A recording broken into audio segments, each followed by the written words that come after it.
And on the Michael Medved Show, it is always a pleasure to welcome back Tom Nichols, who is a staff writer at The Atlantic and a contributor to the Atlantic daily newsletter. He is also a professor emeritus of national security affairs at the U.S. Naval War College, where he taught for 25 years, and an instructor at the Harvard Extension School. His books include The Death of Expertise and Our Own Worst Enemy, The Assault from Within on Modern Democracy.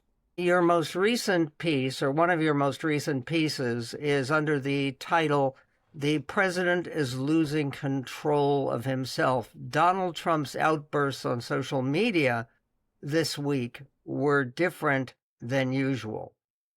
What is it, Tom Nichols, that made those outbursts on social media not just different, but dangerous? They were panicky. They were irrational. They're beyond his normal sort of, game show host kind of insulting approach to things. He kind of went beyond evil Richard Dawson and into, kind of scare an old man, calling a woman, piggy. Normally he'll tell people you're rude or you're stupid or you're fake news. He doesn't usually go off get that far off the end of the diving board. And I think he's showing the stress. I think he's kind of cracking under this Epstein files business, because it was more than that. I mean, these long Truth Social screeds, and they're kind of the long yelling fits and the weird behavior in his live appearances. I mean, it's just, there's something wrong. I mean, I think there's been something wrong with the president for a long time, but and some of the folks who read the article said, well, this is, how can you tell this is even worse, because he's always just so bad about these things. It just feels worse. It looks worse. I think it really is something that's concerning. He's doing and saying things that, I hate to play the game of, if Joe Biden or Ronald Reagan or some other older president had done these things, there would be really concerned meetings convening in the cabinet room at this point, I think.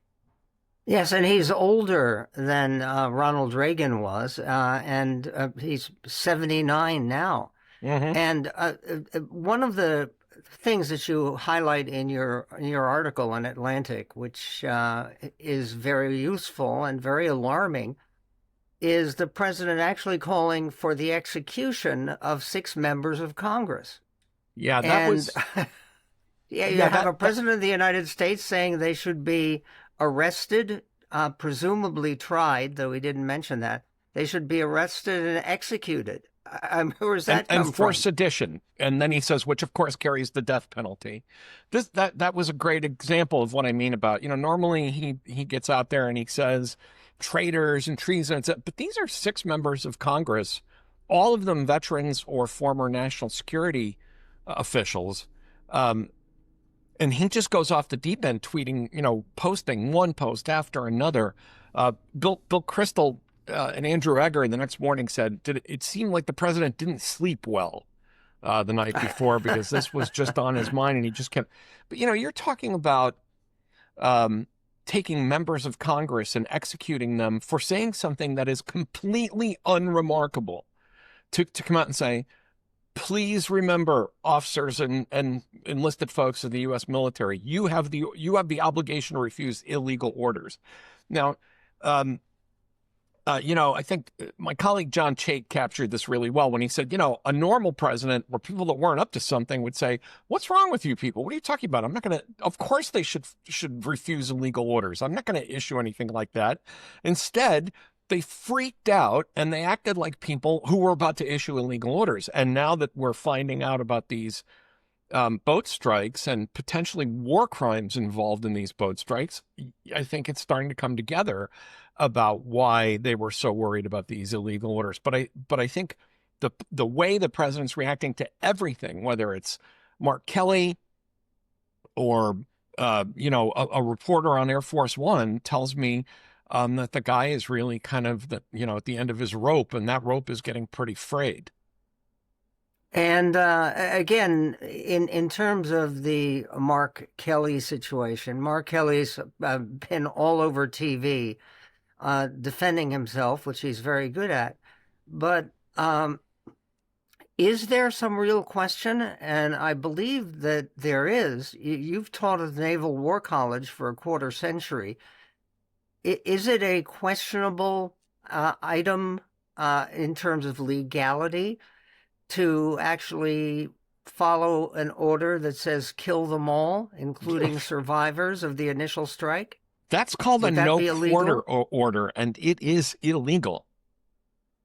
We prosecute. It's illegal under American law. It's a violation of our own rules internally. I mean, that's something people understand. You know, a lot of the folks defending this.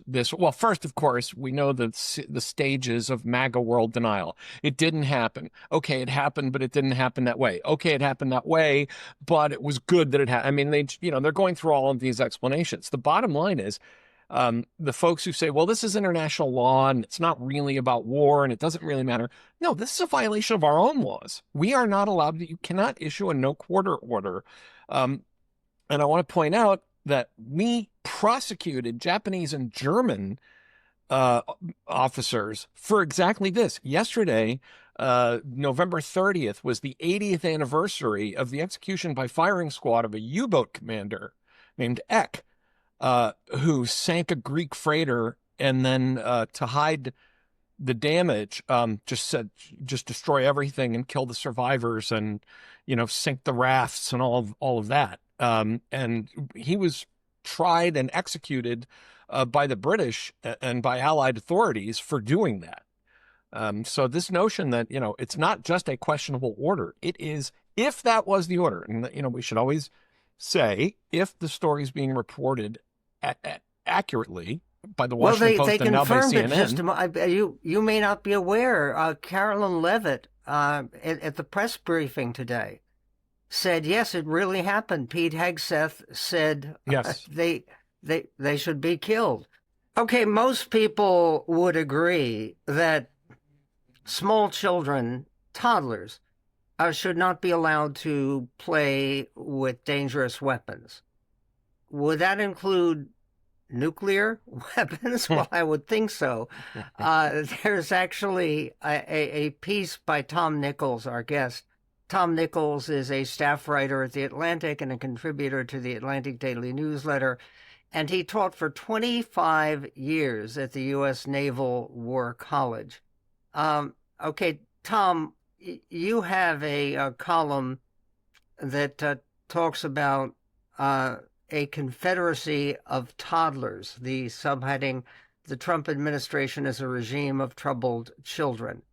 And this goes along with the president wanting to resume nuclear testing or something. What is going on here? Why is it that President Trump wants to resume nuclear tests? Really? Who knows?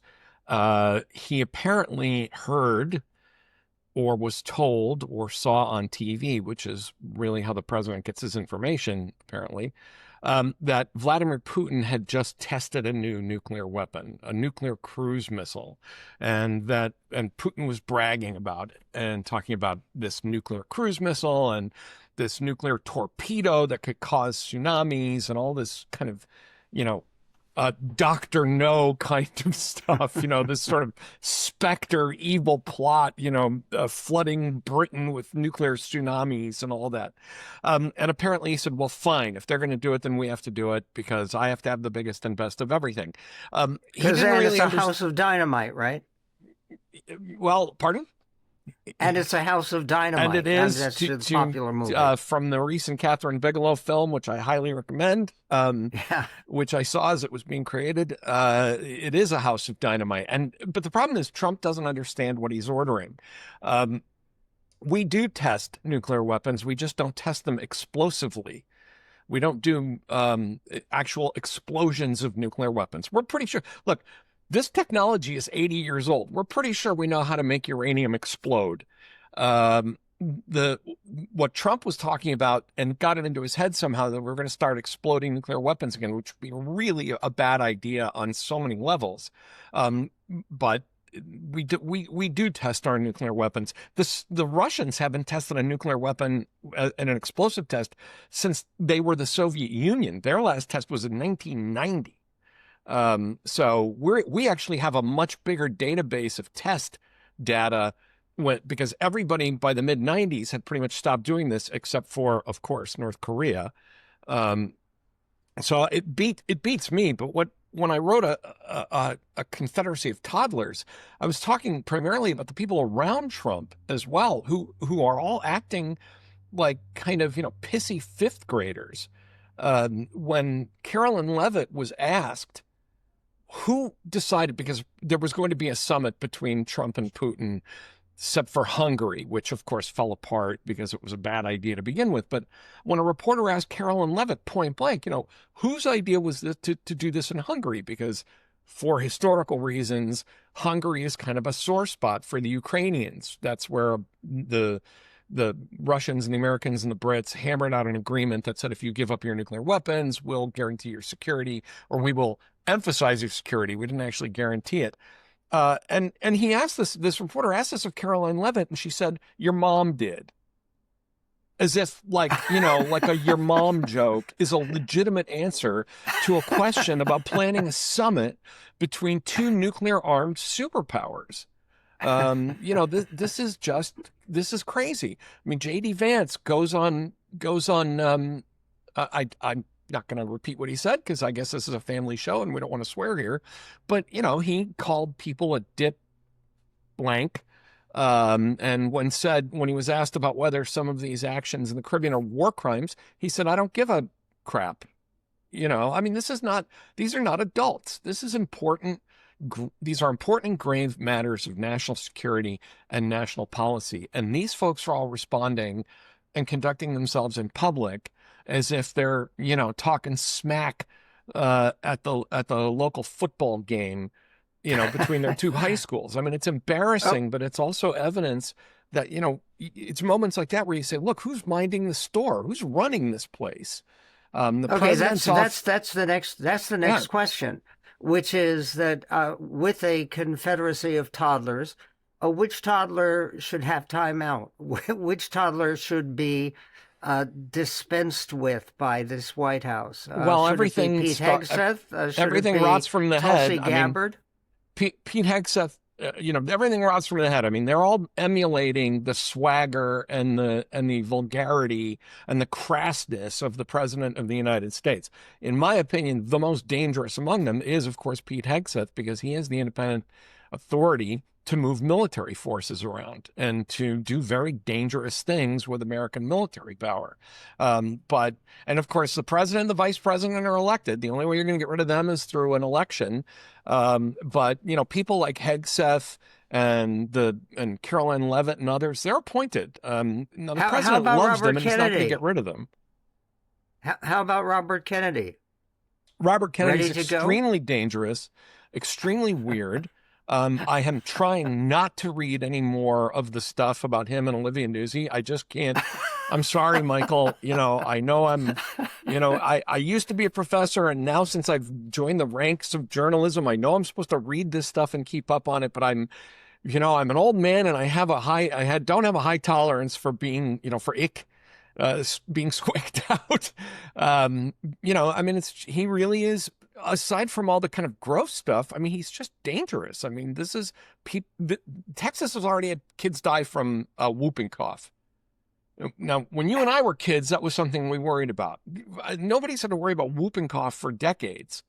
But this is all, these are people that don't take their jobs seriously. I mean, I would say Kennedy takes his job seriously in a very kind of crackpot way, but these are not serious people, and running a superpower requires very serious people. But yes, unserious people can lead to very serious consequences.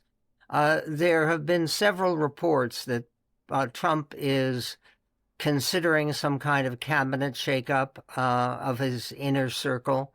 Uh, but Susie Wiles is a name that also appears on the list, and she hasn't attracted as much negative attention.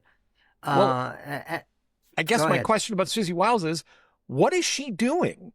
John Kelly at least tried when he was chief of staff to stop all of this, random kookiness from getting out of hand. I mean, you wouldn't even know the president has a chief of staff, which maybe is just the way he wants it. I mean, maybe I don't know Susie Wiles. I haven't interviewed her.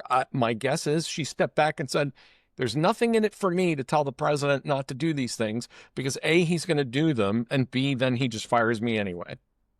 So I think they're And all trying to stay out of the eye of Sauron, Michael.